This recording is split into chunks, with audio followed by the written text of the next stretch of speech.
This is Bible Project Podcast, and this year we're reading through the Sermon on the Mount. I'm Jon Collins, and with me is co-host Michelle Jones. Hi, Michelle. Hi, John. So the Sermon on the Mount is a collection of teachings where Jesus invites his followers to a greater righteousness. In other words, how do we live in right relationship with God and others? Last week, we ended a series of teachings where Jesus talks about our relationship with our stuff. That's right. And now Jesus is turning his attention to conflicts in relationships. Ah, yes. Who among us has ever experienced such a thing, relational drama? Right. Even when we are doing our best. I mean, let's say that you're hunger and thirst for right relationships, or you're seeking to be a peacemaker. Yeah, maybe you're even praying, Father, your will be done here on the land as it is in the sky. No matter how much we all strive to do right by God and others, we're inevitably going to bump into each other and make mistakes.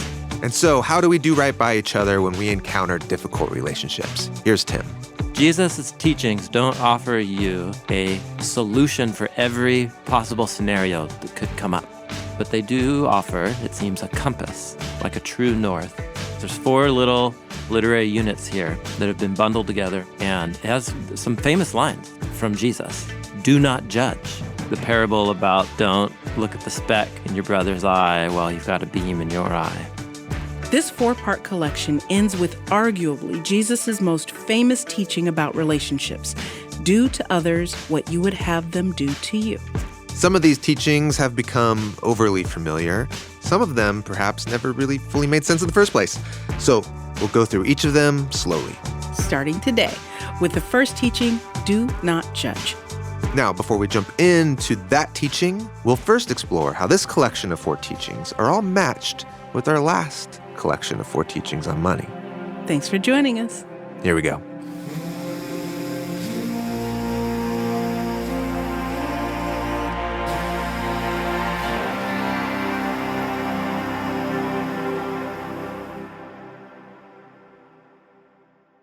So something cool about these 4 sections that we're going to look at over the next conversations, and maybe let's just kind of survey them real quick. Yeah.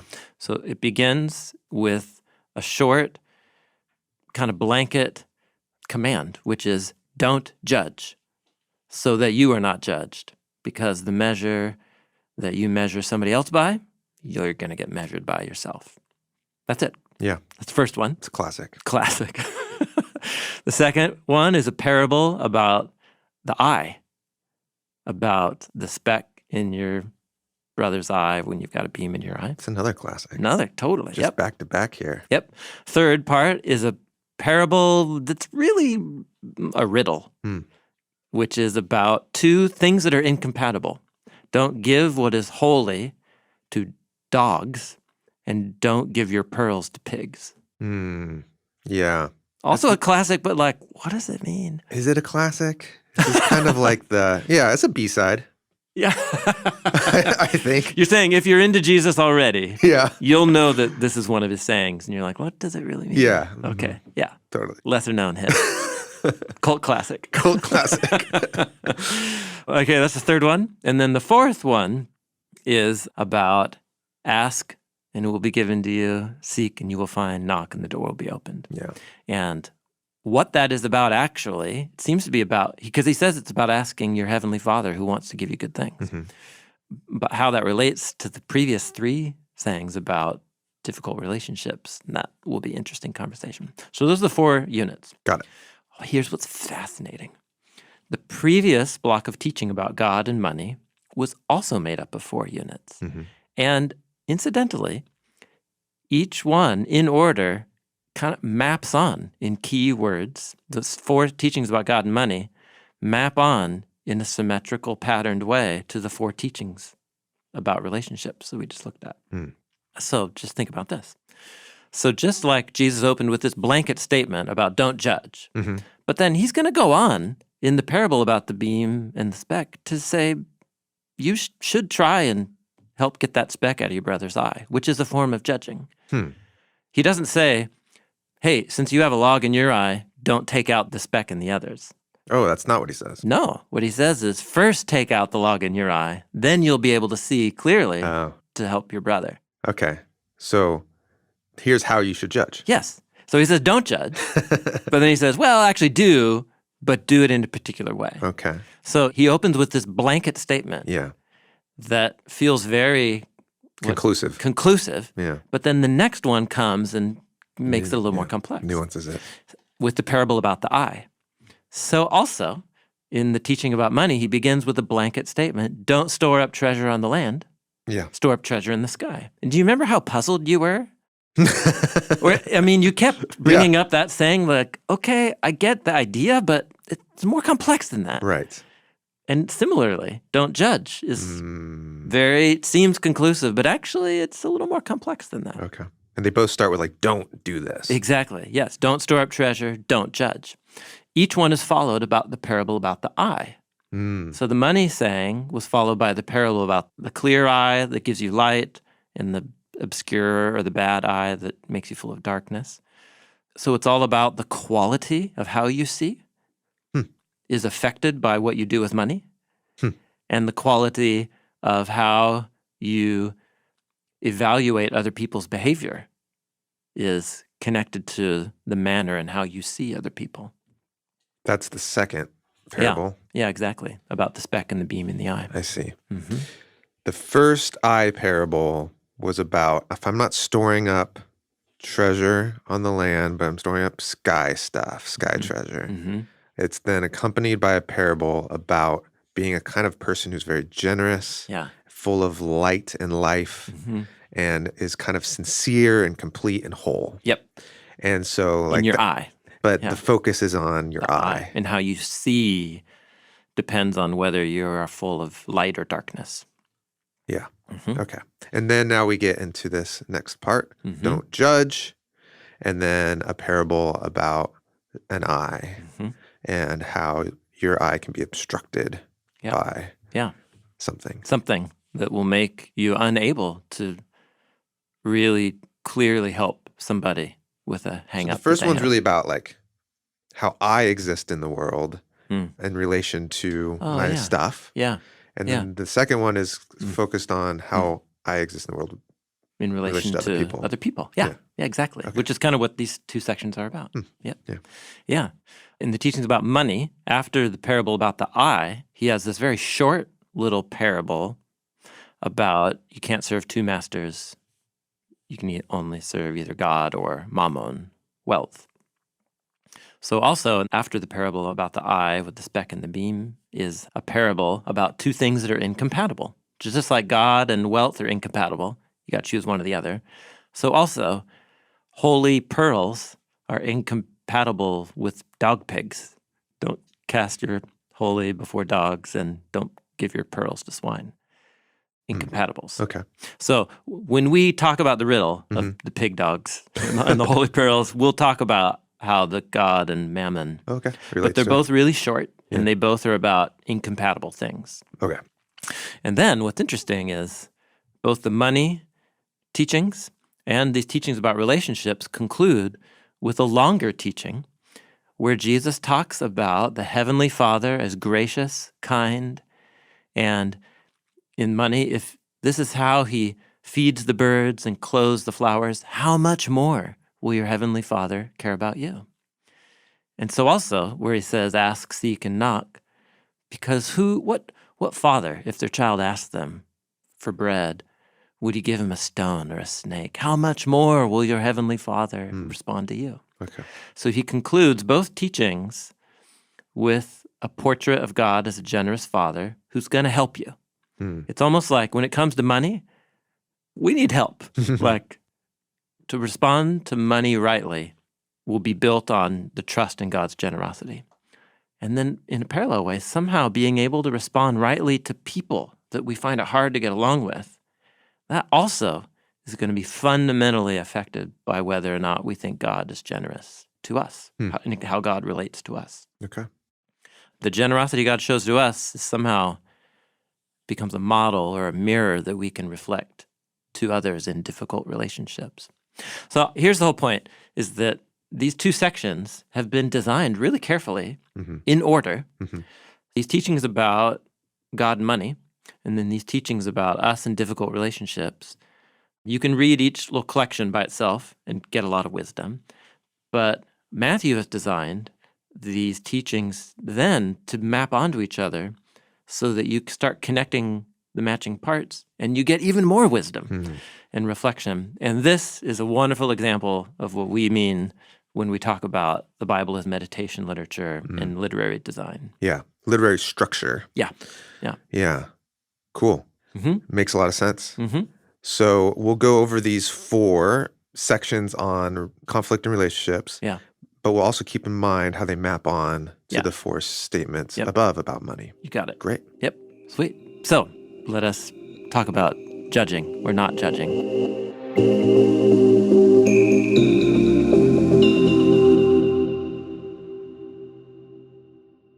Okay, I'll let you read these famous lines of Jesus. Okay. Yeah. Do not judge so that you will not be judged. Because with the judgment that you judge, you will be judged. What translation is this? This is my translation. This is your translation. Yep. And the measure that you measure, it will be measured to you. Mm-hmm. So you have a conclusive categorical statement of what not to do with 2 reasons. So don't judge. Yeah. Now, what that means, that could actually mean a lot of things, and that's basically what we talk about the rest of the really? time. It can. Right. Don't judge. And then there's 2 reasons. One is so that you will not be judged. Yeah. So I guess I don't want to do to others what I don't want to have happen to me. Okay. That sounds just like what he's going to conclude this whole section with, which is the golden rule: do to others what you want them to do to you. It's like an inverse way of saying it. So don't judge. Why? Well, so that you won't be judged. Because the judgment that you use to judge others, that's going to come right back at you, buddy. And if the word judgment, if you got a hang up with that, Jesus flips to a marketplace image, which is that of weights and measures. So think of a balance or a scale, and you've got like a little bag of rocks or weights, and then you've got little things, maybe you're selling, I don't know, flour, like ground flour or something like that. I feel like with measuring, like for baking and stuff, it's not done by weight, but it's done by like volume, you know? Yes. So teaspoons, tablespoons, quarter cup, ounces, pints. Yeah. It's so confusing to me. Oh, it's especially having to convert them. Yeah, if it's metric versus... to go to ounce to milliliters to grams. Yeah. Just like... throw grams in there. What is this? So, but you're saying there was a very basic way of measuring, and it was not by volume, it was by weight. By weight, And so you have a tool, a scale, and on one side you put the weight, and the weight is like, let's use something we know. Yeah. Quarter pound. Quarter pound. Yeah, that's right. A quarter pounder. Yep. Quarter pound weight on one side, and then you put your burger on the other side so that you got the quarter pound patty. This is why if you ever read through the prophets of the Hebrew Bible, if they're like, have a section where they're accusing Israelite leaders of corruption and injustice, they'll often bring up faulty weights and measures or unbalanced weights and measures, which because is it's the perfect way to just cheat someone. Exactly. So easy. Yeah, because what you could put is like, I don't know. A couple ounces less than a quarter pound. Exactly. No one's going to notice. Yep. But after you do that 20 times, you've got yourself an extra patty. Yeah, you can get 10% out of your income in a day if you just adjust the measure. Yeah. And skimming off the top. Totally. And in other words, an unequal measure means that you are representing yourself as being totally fair and equitable, but in reality, it's a sleight of hand. If you are treating people, actually treating them with less than full integrity. There it is, integrity. Do not be surprised if it comes right back at you. Yeah. It might sooner, maybe later, but it'll come your way. It'll come. You'll get what's coming to you. That's his point. If you cheat people, you will likely be cheated. Yeah. Okay. Yep. Now, so that's using measures. So then we're going to come map that on to what judgment means, and it's going to enrich the idea considerably. But I just like that he ended with this little marketplace image because it makes it concrete. Makes it simple. Yeah.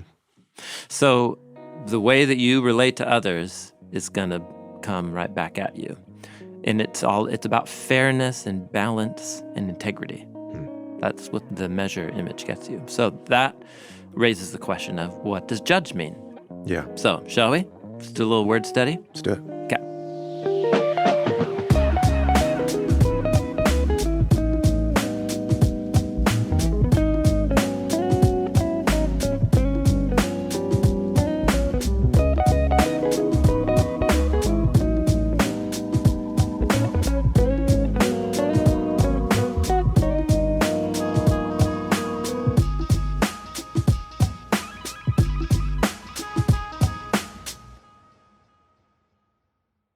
So the word that Jesus uses here, we find in Greek here, is the Greek verb krino, and then it results in a couple of nouns in Greek. One is krima, judgment, or also krisis, which is decision. And it comes to our English word crisis, which we think of something bad happening, but the original meaning is a point of decision. An intense situation comes on you and forces you into making a decision. Yeah. And that's why it's called A crisis. a crisis. Yeah. So to krino is to look at someone's behavior and to evaluate it and make a decision about it. And then based on that decision, you make a conclusion and then you act on that conclusion. That's very specific. Mm-hmm. So krino is always about observing someone's behavior. Mm-hmm. Actually, sorry, let me back up. It's more broad. Okay. It's about evaluating a situation. Okay. And your situation might be a person. I see. Who's just done something. But it could be just Yeah. evaluating Yep. whether or not it's safe to walk out into a Yeah. field or something. Yeah, exactly. Okay, so let's just kind of look at some examples here. So sometimes krino can be used just to talk about what we would just say choice, a day-to-day choice or decision. Okay. In Acts chapter 20, verse 16, we're told that Paul had krinoed to sail past Ephesus so that he could not spend time in Asia because he was hurrying on to Jerusalem. Okay. He made a decision. Yeah, so I'm on a boat and I could harbor at Ephesus and go see my peeps there, or I could go on to Jerusalem. Yeah. It's a crisis. You have to, Make a decision. you have Okay. to make a decision. Okay. Okay? So that's its kind of most basic or neutral meaning. Krino can also then refer to moments where you have to make a decision about what you discern as good or bad, or between better or best. So, for example, when Peter and John get arrested and brought before the temple leaders, and they say, hey, listen, stop talking about how Jesus is alive from the dead. Like, stop it. And Peter famously says in Acts chapter 4, whether it's right in the eyes of God to listen to you rather than God, you be the one to krino. You make that krino. As for us, we can't stop talking about what we've seen and heard. So you have to decide whether we should listen to God or you. So it's kind of a clever way to put the ball in their courts. Yeah. So later in the book of Acts, when the leaders of the Jesus movement come together and decide, like, should we make non-Israelites, be circumcised and eat kosher and keep the Sabbath? And James makes this decision on behalf of the whole body that came together. He says, it is my krisis, my decision, that we shouldn't trouble those who are turning to God from the Gentiles, and so they shouldn't have to get circumcised. Yeah.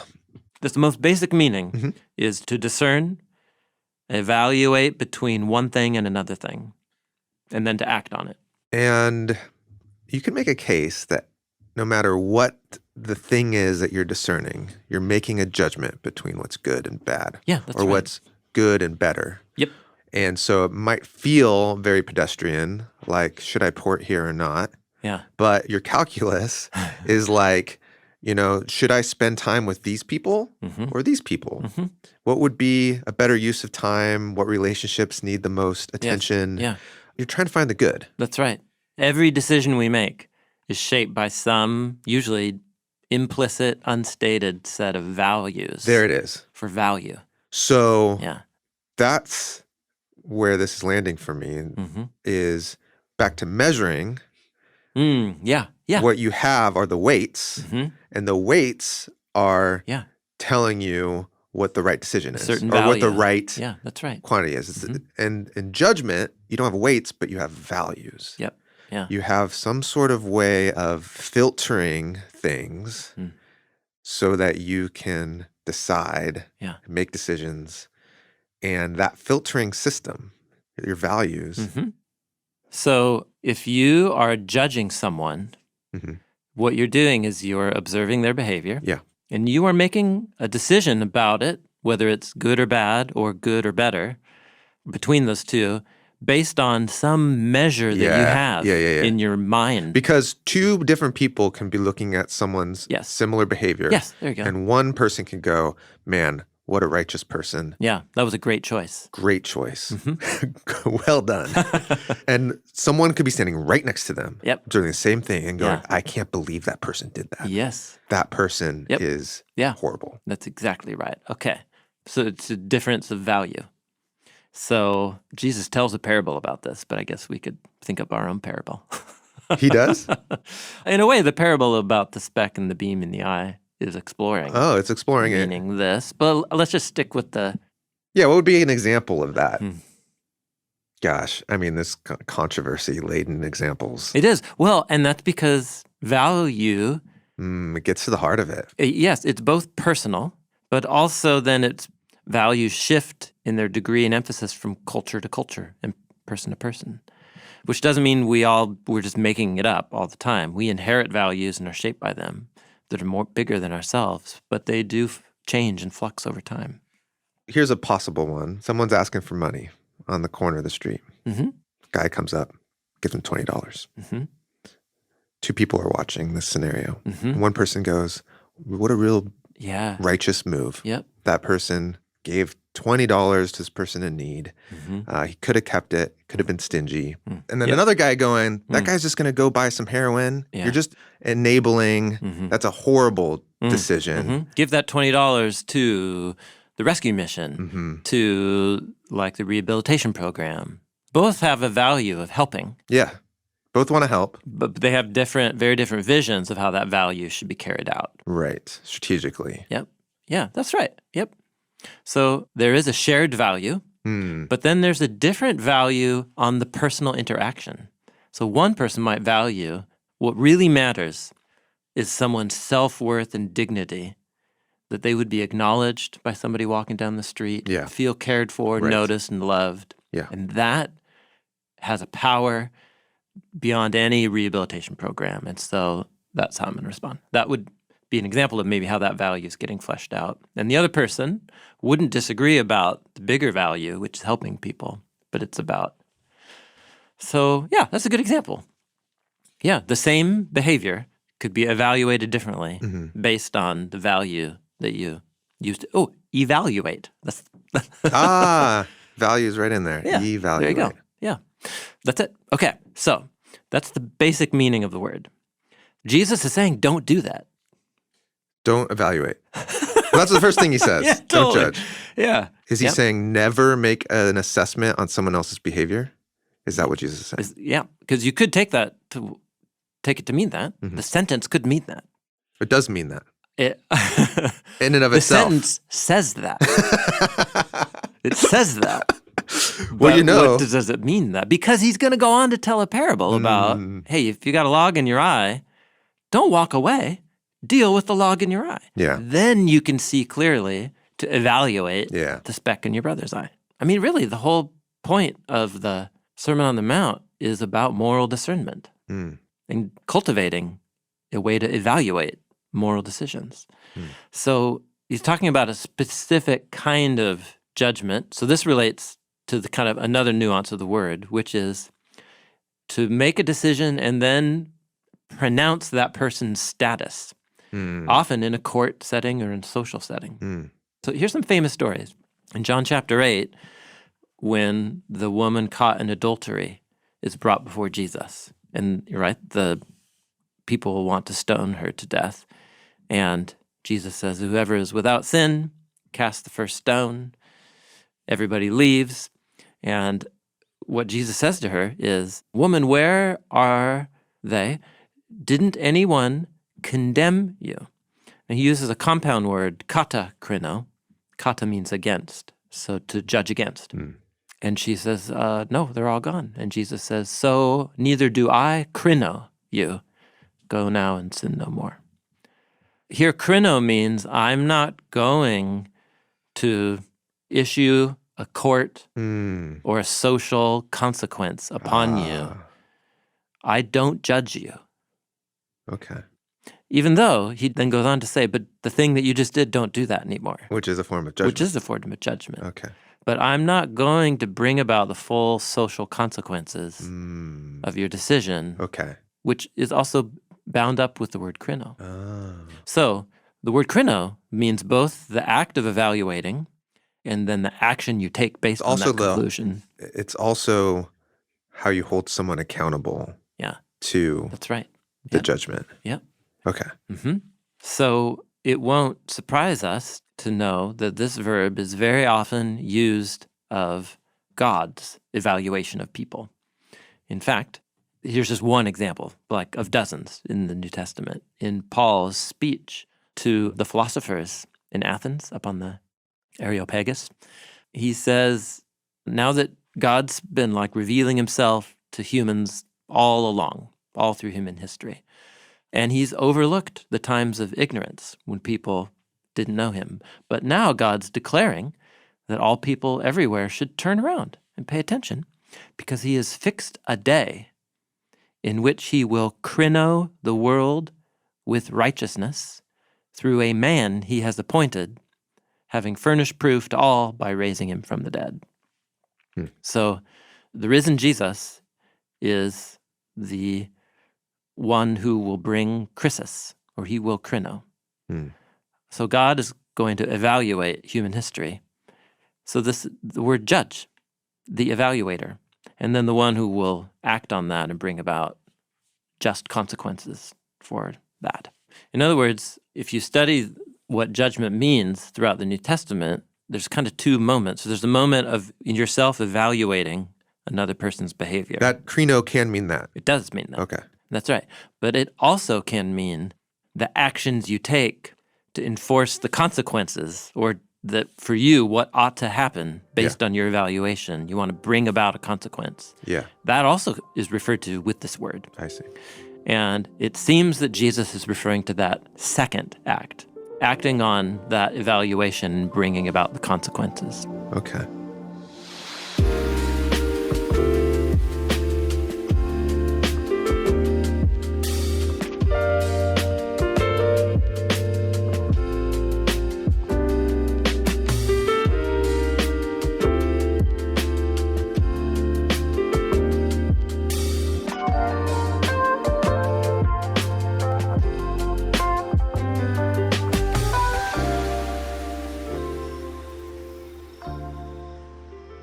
He says, don't judge so that you will not be judged. Oh, by whom? Now, you could just be talking about other people, like what you give out, you'll finally get back. Or is there something else buried in that?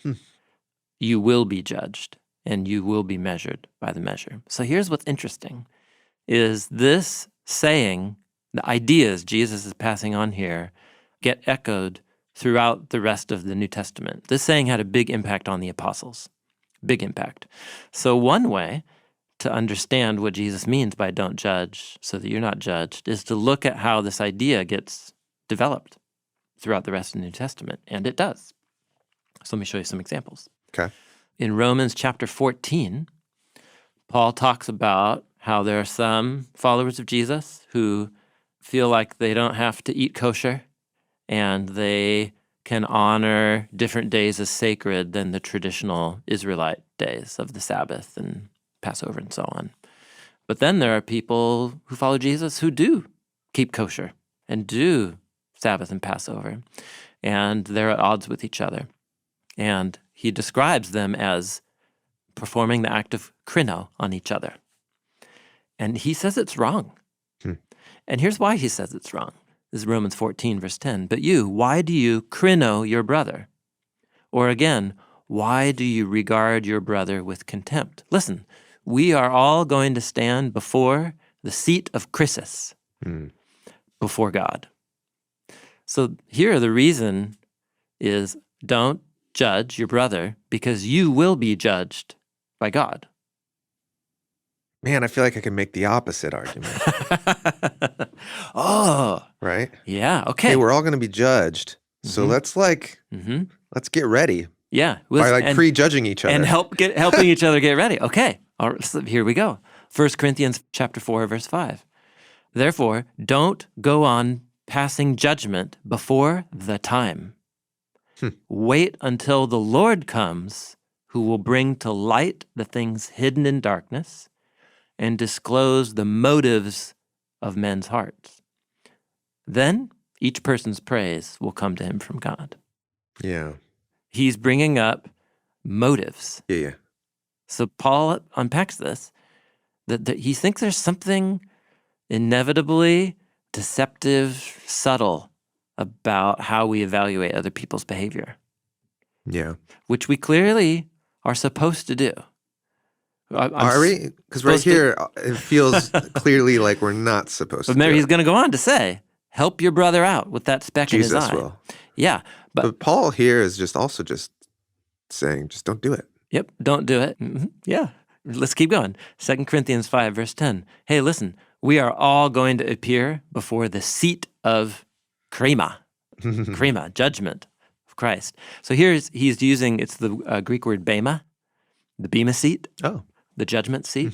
It's referring to an actual seat that like a judge would sit on in a courtroom.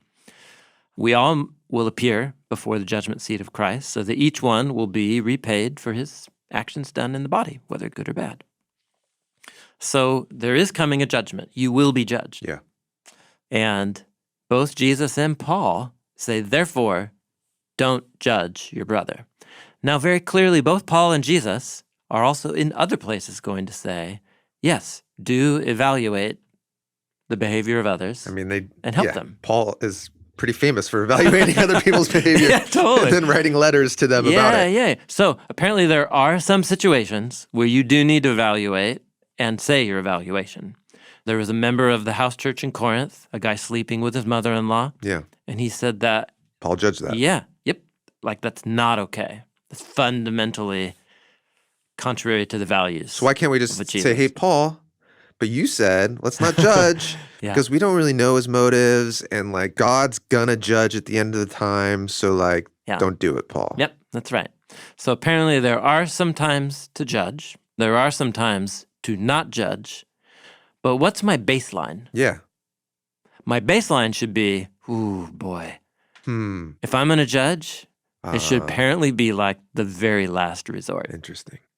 I should be very hesitant. Very hesitant. Very hesitant, because I know that whatever value I am bringing to bear on somebody else's behavior, I am being measured and will be measured by that same exact value. What does that mean? So somehow humans, and when I say humans, I mean me. So I'm just going to say me. I have this tendency to be much more generous and flexible when I evaluate my own behavior. Sure. And much less generous when I evaluate the behavior of others. Yeah. Because I can kind of discern my own motives. Kind of. Yeah. And if I can only kind of discern my own motives, how well am I really qualified to evaluate the motives underneath another person's behavior? And I think that's really what it's about, generosity. Interesting. Don't judge. Obviously, there's times to judge. But you're saying that making the baseline don't judge. It's saying we need to be very skeptical of any time we're coming to a conclusion about someone's motives, because it's very likely we're going to get it wrong.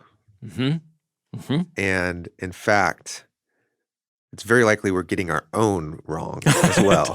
Totally. And there's going to be a time when everything's laid bare. And every motive is completely clear in front of God. And like we can hope and rest, that's going to happen. Mm-hmm. But that also should give us a little bit of chills because that's going to happen to us too. Yeah. But help me understand, am I going to be judged more by God when I judge other people more? Is that what this is saying? No, it says, by the judgment that you judge, you will be judged. Yeah, what does that mean? Well, Won't we all be judged the same? There will be an equity in judgment. oh, I understand. Well, okay, you're right. So, but I think rhetorically, Okay. the point is to say, listen, you think that you are evaluating other people's behavior in this fair, objective, unbiased way. Sure. Of course I am. Of course I am. So let's use that same measure to think about what you yelled at that person when they cut you off on the freeway yesterday. Yeah. That's interesting. Because if we use the measure that you just used to judge that person based on what you did yesterday, it seems like you are a little more inconsistent than you are willing to say. Yeah. I think it's that. Okay. So for me, the most impacting explorations of the Sermon on the Mount that I read in my early years of following Jesus was by Dallas Willard in his book, The Divine Conspiracy. And he notes many scholars who think that essentially the meaning of what Jesus is after here would be better served by the English word condemn. Because Jesus doesn't mean don't. That's that second meaning we were talking about. Second meaning, exactly, which is making a conclusion, a certain conclusion, and then acting on that conclusion. Right. Versus the one other main meaning of the word, which is just to evaluate. So he is working this theme of condemnation, what's underneath it. So Willard says it this way. He says, condemnation always involves some degree of self-righteousness and distancing ourselves from the one that we're condemning. Contempt is a major part of condemnation.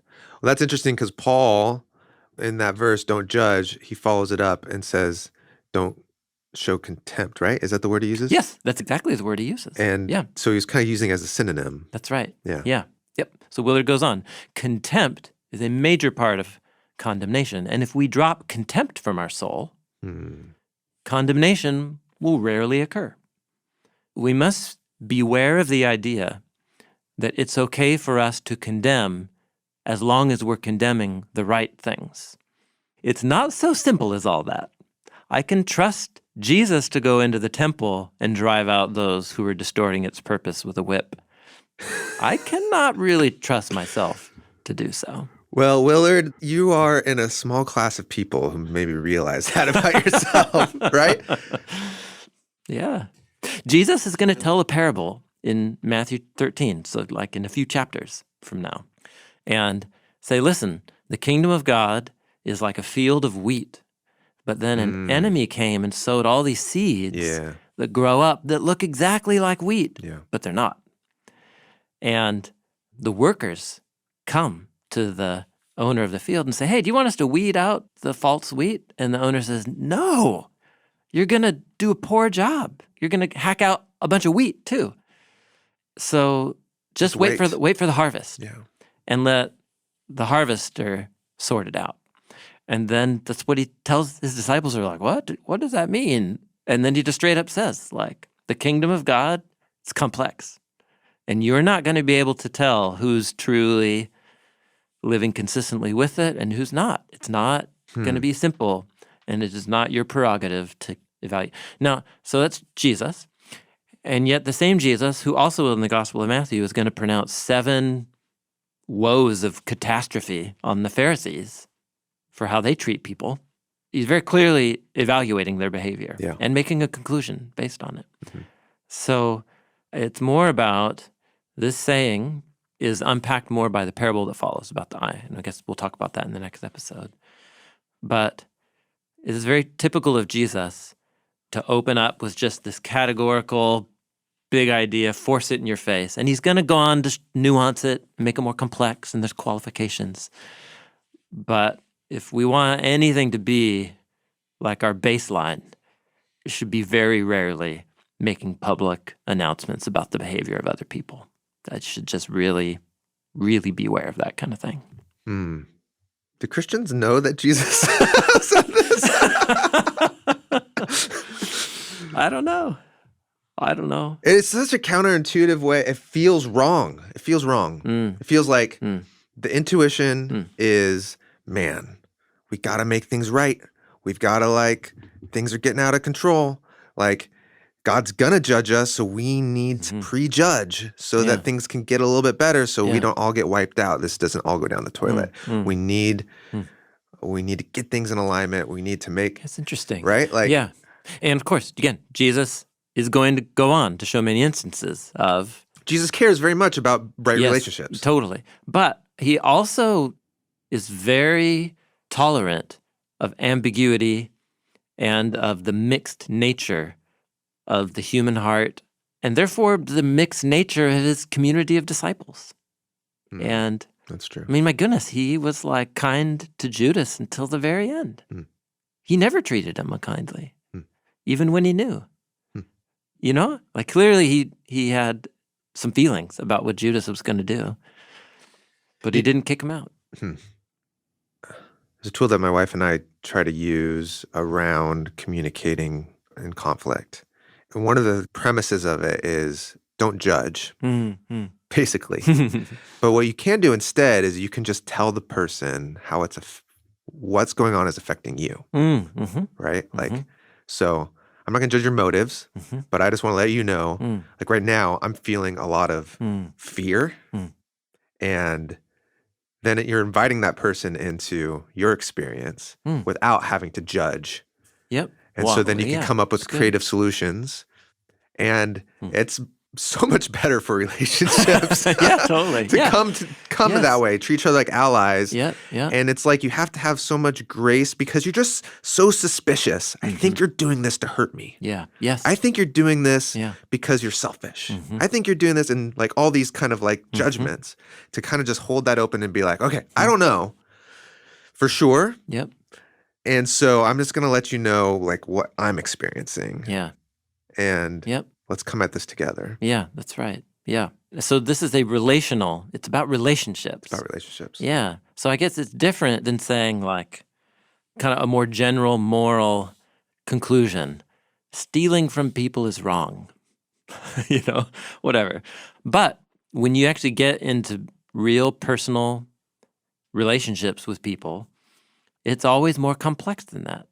And so how you bring that value that you hold to bear in the complexities of that person's story and moment, there should be a lot more patience, a lot more generosity, a lot more hesitation to just announce what you think about why they did what they did and what you think about it. I like it as Willard says it great. Yeah, do not condemn. Contempt is a major part of condemnation. If you drop contempt from your soul, condemnation will rarely occur. That's interesting. He doesn't say it will never occur. Yeah. But it will occur a lot more rarely. Very rarely. Contempt. If you drop contempt. What does he mean by that? Well, here he's borrowing his earlier treatment of contempt from the case study about anger and murder. It's making a decision about the value of someone else's life. And so condemnation means I've come to a conclusion about you and why you did that and what you did. As he says, it always involves some degree of distancing, you did that and I'm not somebody who did that and I'm in a position to evaluate that. And once contempt is gone, then if anything, what you feel is a great degree of empathy and care and love and concern. And that's a very different spirit to come to somebody in than condemnation. And I think that's really what the next parable is about. So this is really almost like a part one. Yeah. And part two will be, what he says is don't judge. What he means is don't condemn. What about scenarios where I really ought to go to this person I'm in a relationship with and share what I see in their lives? What should I do then? And Jesus has some things to say about that. And that's what the next parable is about.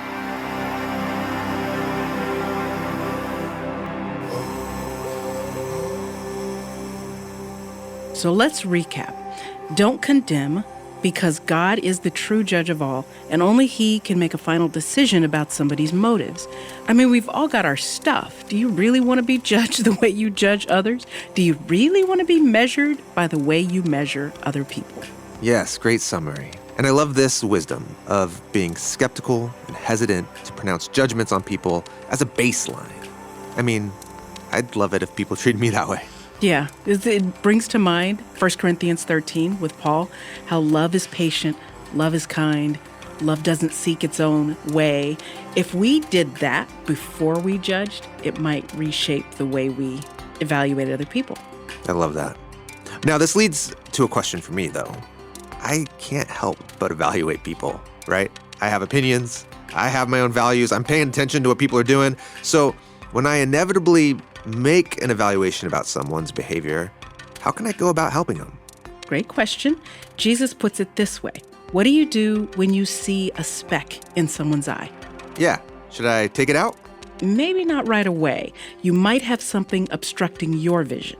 Why do you see the speck in the eye of your brother, but you do not perceive the beam in your own eye?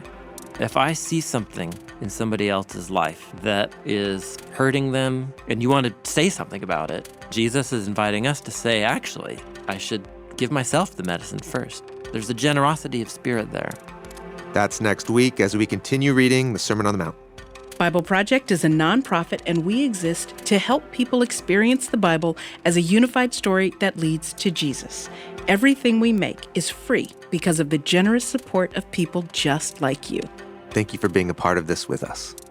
Hi, this is Serhi, and I'm from Ukraine. Our team works on localizations of Bible Project animated video series into several languages. Hi, this is Candice, and I'm from the Philippines. I work as an animator for the Tagalog team. My favorite thing about the work I do with Bible Project is that while I'm making illustrations smooth, I'm also learning more about the Bible. My favorite thing about the work I do with Bible Project is to observe how the video is localized. Words, concepts, and there is some magic in this. It strengthens the faith that all people around the world can get along, find a common language, and live in peace.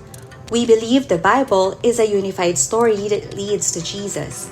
Bible Project is a crowd-funded nonprofit. Everything we make is free because of your generous support. Thank you so much for being a part of this with us.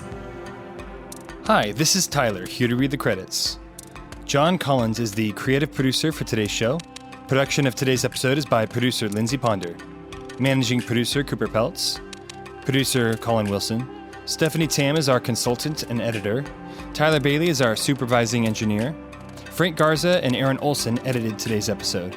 Aaron Olsen also provided the sound design and mix for today's episode. Nina Simone does our show notes, and Hannah Wu provides the annotations for our app. Original Sermon on the Mount music by Richie Cohen, and the Bible Project theme song is by Tense. Tim Mackie is our lead scholar, and your hosts, Jon Collins and Michelle Jones.